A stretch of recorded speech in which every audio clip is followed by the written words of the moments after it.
Hello friends, তো cricket আড্ডার আরও একটি নতুন ভিডিওতে আপনাদের সকলকে স্বাগত। তো আজকে আগের দিন আমরা যে চ্যাম্পিয়ন্স ট্রফির স্কোয়াড অ্যানালিসিস করছিলাম, আজকে তার সেকেন্ড পার্ট।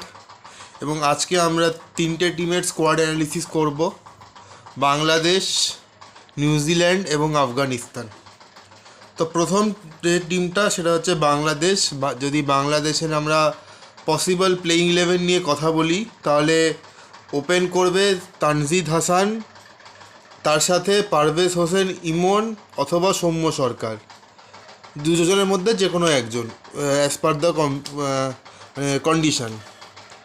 3 নম্বরে বাংলাদেশের ক্যাপ্টেন নাজমুল হোসেন শান্ত, 4-এ তাওহিদ হৃদয়, 5-এ মুশফিকুর রহিম উইকেট কিপার, 6 নম্বরে রয়েছে এক্সপিরিয়েন্সড মাহমুদুল্লাহ রিয়াদ, 7-এ মেহেদি হাসান মিরাজ, 8 নম্বরে রিশাদ হোসেন, 9 নম্বরে তাসকিন আহমেদ খেলবে ফাস্ট বোলার, 10 নম্বরে তানজিম হাসান সাকিব এবং 11 নম্বরে রয়েছে মুস্তাফিজুর রহমান। যদি আমরা বাংলাদেশের এই টিমটার স্ট্রেংথের কথা বলি, তাহলে যেটা আমরা খুব ভালোভাবে দেখতে পাচ্ছি যে একটা ব্যাটিং লাইন আপটা খুব long batting line up, Rishad পর্যন্ত ব্যাটিং 8 নম্বর পর্যন্ত ব্যাটিং রয়েছে। এছাড়া যদি আমরা স্পিনের কথা বলি, তো দুটো ভালো মেহেদি হাসান মিরাজ এবং রিশাদ হোসেনের মধ্যে দুটো একটু স্পিনে ভেরিয়েশান রয়েছে, একজন অফ স্পিন করে, একজন লেগ স্পিন করে। এছাড়া 3জন উইকেট টেকিং ফাস্ট বোলার রয়েছে, যে তাদের মধ্যে তাসকিন রয়েছে, তানজিম রয়েছে এবং মুস্তাফিজুর রহমান এক্সপিরিয়েন্সড রয়েছে। মোট কথা একটা ওয়েল ব্যালেন্সড ইউনিট লাগছে। এছাড়া আমার যেটা বাংলাদেশের মেন যে সমস্যাটা হচ্ছে যে টিমটা যখনই মাঠে নামে তখন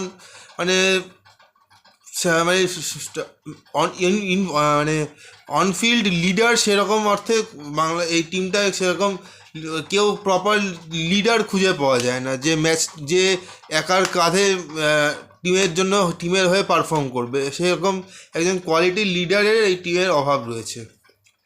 ওভারঅল যদি এই টিমকে রেটিং দিতে হয়, তাহলে আমি 8.5 আউট অফ 10 দেবো।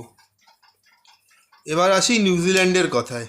তো নিউজিল্যান্ডের যদি প্রবাবল প্লেইং ইলেভেনের কথা বলি, তাহলে উইল ইয়ং, তার সাথে ওপেন করবে ডেভন কনওয়ে, 3 নম্বরে কেন উইলিয়ামসন, 4 নম্বরে ড্যারেল মিচেল, 5 নম্বরে Tom Latham wicket keeper batsman, 6 নম্বরে গ্লেন ফিলিপস ফিনিশারের রোলটা প্লে করবে।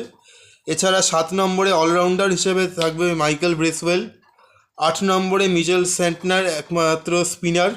এছাড়া নাথান স্মিথ রয়েছে, ফাস্ট মিডিয়াম ব্যাটিং অলরাউন্ডার। এছাড়া 10 নম্বরে ম্যাট হেনরি এবং 11 নম্বরে উইল ও রোরকি। এদের যেটা মেন স্ট্রেংথ, এই টিমটা রিসেন্টলি একটা ট্রাই নেশন সিরিজ খেলেছিল, যেখানে পাকিস্তান এবং সাউথ আফ্রিকাকে হারিয়ে এরা এই টিমটা মোট কথা ফর্মে রয়েছে।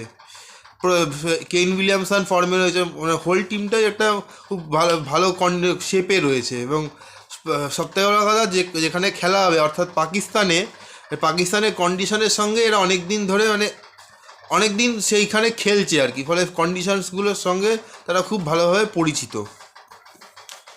ওভারঅল যদি আর একটু যদি উইকনেসের কথা বলতে হয়, তাহলে এই টিমে একমাত্র মিচেল স্যান্টনারই একমাত্র স্পিনিং অপশান। এছাড়া মাইকেল ব্রেসওয়েল বলা তাছাড়া যে গ্লেন ফিলিপস, এগুলো পার্ট টাইম অপশান।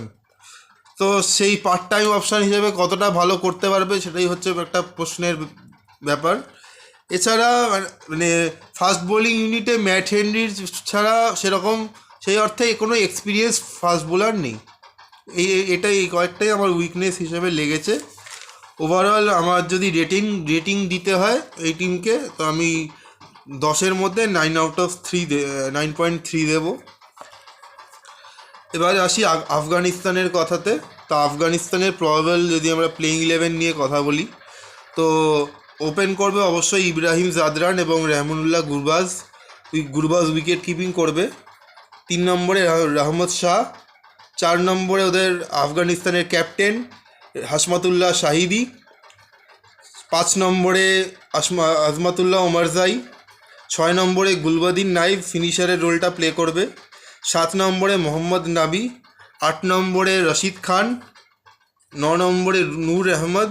এছাড়া ফজল হক ফারুকি এবং ফারিদ আহমদ মালিক, এই মোটামুটি টিম হবে। তো এদের স্ট্রেংথ যদি বলি, তো এই টিমটা মোটামুটি ইনফর্ম একটা টিম আছে।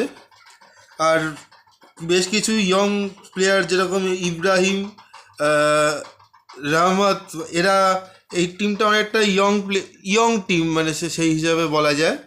এক্সপিরিয়েন্সের একটু কমতি রয়েছে, যেটা আমার উইকনেসের তরফে মনে হয়। ওভারঅল এই টিমকে আমি আউট অফ 10 9 রেট করব।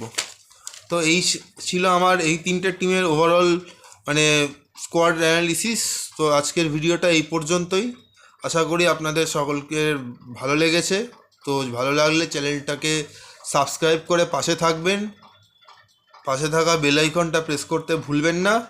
এরকম আরও ভিডিও এবং লাইভে মানে ভবিষ্যতে লাইভ করলে আপনাদের সাথে দেখা হবে।